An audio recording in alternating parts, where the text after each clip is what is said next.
ইনি হলেন হরেকালা হাজাব্বা, কর্ণাটকের ম্যাঙ্গালুরুর এক কমলালেবু বিক্রেতা।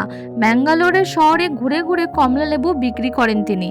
আর এই মানুষটিই পেয়েছেন পদ্মশ্রী সম্মান, কারণ ইনি এক অসাধ্য সাধন করে ফেলেছেন। অনেকে হয়তো ভাববেন, পেশায় কমলালেবু বিক্রেতা, কী কারণে এমন পুরস্কার পেলেন?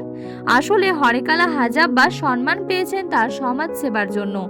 গ্রামীণ শিক্ষা ব্যবস্থায় এক বিপ্লব এনেছেন। নিজের বিদ্যালয়ে যাওয়ার সুযোগ না পেলেও নিজের গ্রামে দশম শ্রেণী পর্যন্ত এক বিদ্যালয় প্রতিষ্ঠা করেছেন তিনি।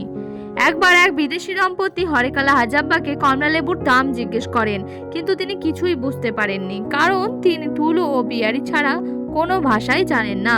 উত্তর দিতে না পেরে ওই বিদেশি দম্পতি চলে গেলেন। হরেকালা হাজাব্বা বুঝতে পারেন শিক্ষার গুরুত্ব। ঠিক করেন তার গ্রামের বাচ্চাদের যেন এমন সমস্যায় পড়তে না হয়। হাজাব্বা নিজের গ্রামে স্কুল স্থাপন করার পরিকল্পনা করেন। এদিকে স্কুল করতে প্রয়োজন অর্থের। হরেকালা হাজাব দিনে 150 টাকা মতো রোজগার করেন। বেশ কয়েক বছর সেই অর্থ থেকে কিছুটা টাকা সঞ্চয় করতে থাকেন হাজাব্বা। সেই টাকার কিছুটা তিনি স্কুলের বাচ্চাদের পড়াশোনার জন্য ব্যয় করতেন। 2000 সালে নিজের জমানো অর্থ এবং কিছুটা ঋণ নিয়ে নিজের গ্রামে একটি স্কুল স্থাপন করেন। হরেকালা হাজাব্বার কথায়, আমি কোনো শিক্ষা গ্রহণ করিনি, আমার গ্রামের প্রতিটি শিশু শিক্ষিত হবে, এই একটি স্বপ্ন নিয়েই একটি স্কুল তৈরি করতে শুরু করেছিলাম।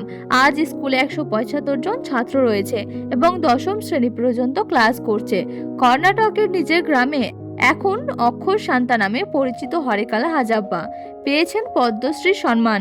সরকার তার গ্রামে উচ্চশিক্ষার জন্য এবার একটি কলেজ তৈরি করে দেবে, সেই স্বপ্নই এখন দেখেন সকলের প্রিয় হরেকালা হাজাব্বা।